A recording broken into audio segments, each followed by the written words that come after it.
Welcome to the presentation of our paper, Personalized Inverse Eikonal Model from Cardiac Electro-Anatomical Maps, or short, PIEMAP. The mechanical activation of human's heart is governed by the electrical activation of cells. Many cardiac pathologies arise from the heterogeneous properties of the conductivity of the tissue, such as fibrotic tissue, causing possible re-entry points that may lead to atrial fibrillation or similar conditions. In ablation therapy, a surgeon inserts a catheter in the upper thigh to gain access to the endocardium. Applying extreme heat or cold, the surgeon can ablate regions to permanently lower the conductivity in order to eliminate possible pathways for re-entries. During the procedure, a mapping system progressively generates a map of the atria, while simultaneously measuring the electrical activation along with the position and the surface ECG. Using these sparse measurements, PIEMAP can generate a patient-specific atrial model that tries to reproduce the activation that we observed and helps in identifying underlying parameters, in particular the fiber velocity and fiber orientation. For this purpose, we assume the electrical activation to be reproducible by the anisotropic Eikonal equation. Here, U denotes the activation times of the model, whereas D models the anisotropic conductivity tensor, encoding the fiber direction along with the associated fiber velocity.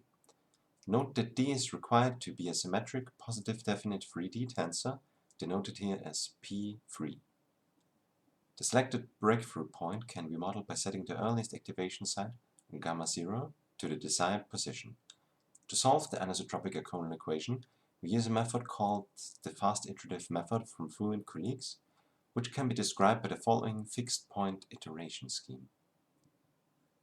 A difference to the original scheme is the usage of soft minimum functions instead of ordinary minimum functions to keep the solution of the method differentiable everywhere. The control parameter kappa controls how closely the soft minimum approximates the minimum function. Consider this surface model, which is paced from a single side.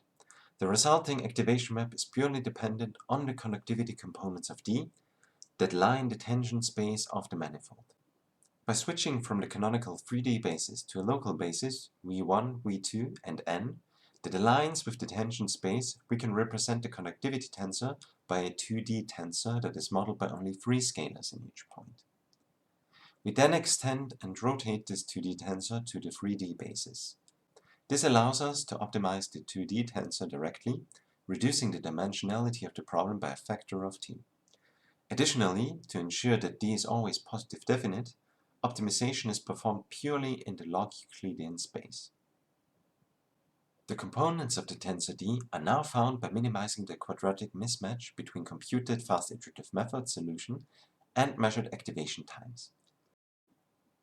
The ill-posed problem provides more physiological meaningful results after introducing additional regularization, in our case a Huber norm on the gradient of the tensor. The Huber norm is a smooth approximation of total variation as can be seen on this plot.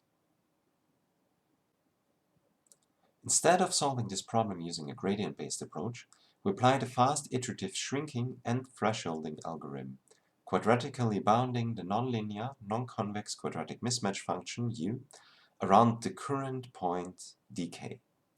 The bounding function g of d is convex, hence has a unique minimum that can be seen here.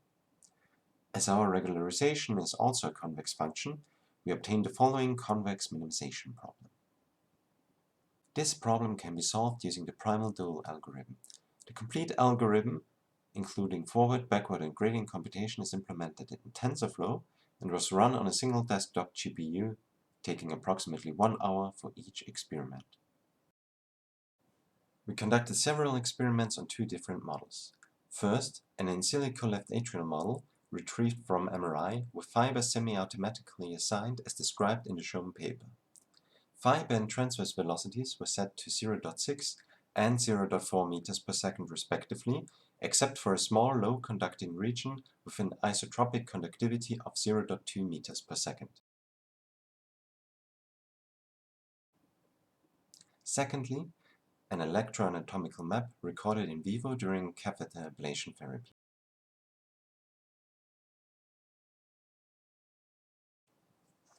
We compared our method both to a local approach and a novel machine learning-inspired technique called physics-informed neural network, which is denoted here as Eikonal net. Here, we can see the results of our method on the in silico left atrial model. Panel A shows the known ground truth, from which we computed the observed activation. Panel B shows the found fiber velocity, overlaid with the optimized fiber direction as black lines. In panel C, we visualize the activation map, computed by minimizing the mismatch to the measurement points marked as spheres on top of the atria. The knowledge of the mapped fiber orientation and velocities for this model allows us to test the quality of the fiber reconstruction. We show here the fiber angle error across the atrial model in panel D. Most of the error is contained in either the low conducting region or areas of high curvature, such as the pulmonary veins and left atrial appendage.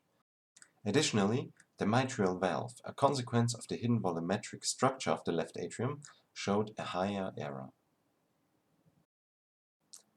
For the numerical comparison, we computed the root mean squared error of the front direction in degree and the projected front velocity error in meters per second, as can be seen here. The following table shows the computed errors for our method and the local method as well as Eikonal net. In a noiseless scenario, the front velocity and front angle error are comparable for all methods. We additionally tested for robustness of all methods against Gaussian white noise with a standard deviation up to 5 milliseconds. We additionally show the peak signal-to-noise ratio on the left side of the table. We can see that the local method is comparable to PIEMAP in terms of front velocity error, while also offering the low overall front angle error of Eikonal net. For increasing noise levels, PIEMAP shows to remain more robust and still offers good results in comparison to the other methods. The fiber reconstruction error is similar for all noise levels, with the already mentioned high variation of errors across the surface. Both the local method and Eikonal net do not compute or yield any notion of fiber direction or velocity, but purely the conduction velocity, and could thus not be compared to the presented approach for fiber reconstruction. In the in vivo recorded electro-anatomical map, we can see that the mesh is much rougher, suffers from artifacts in certain regions, and that the pulmonary veins are not open but closed because of the way the mesh is procedurally built. Nevertheless, after preprocessing and discarding measurement points that we deemed untrustworthy, we were able to generate a patient-specific anisotropic Eikonal model that provides a good fit with the measurements that we encountered. Panel A and B show the fiber velocity and direction, this time from two angles. Panel C and D show the resulting model's activation map overlaid with the measured activations shown as spheres. The previously mentioned Huber regularization on the gradient of the conductivity tensors plays an important role in the final result and model that we receive. We show here the results for 3 different regularization strengths by varying the value of lambda. From left to right, we show low to high values for lambda. Low regularization will give us a model that connects measurement points through a network of highly conductive paths, while a high regularization will give a smooth fiber velocity field. We found our previously used lambda by randomly removing 20% of the measurement points from our optimization and then testing our hypothesis on this validation set. The root mean squared validation error for different values of lambda is shown in this plot with the above results marked as red lines. The middle figure, which is a compromise between high and low regularization, is a good choice for lambda according to our validation set. This work showed that PIEMAP is able to generate patient-specific models that can represent measurements encountered in paced endocardial sequences. The lack of an MRI 3D model poses additional challenges since the electro-anatomical maps suffer from geometric errors, but are a byproduct of the ablation therapy using the right tools. The importance of the regularizer was apparent, and we strongly believe that proper physiological regularization could further improve the results. We hope that this method can help in further improving ablation therapy and help in the future in generating patient-specific endocardial models, together with providing clinicians additional options to plan optimal treatments. Special thanks go to the Cardio Centro di Ticino for providing the electro-anatomical map.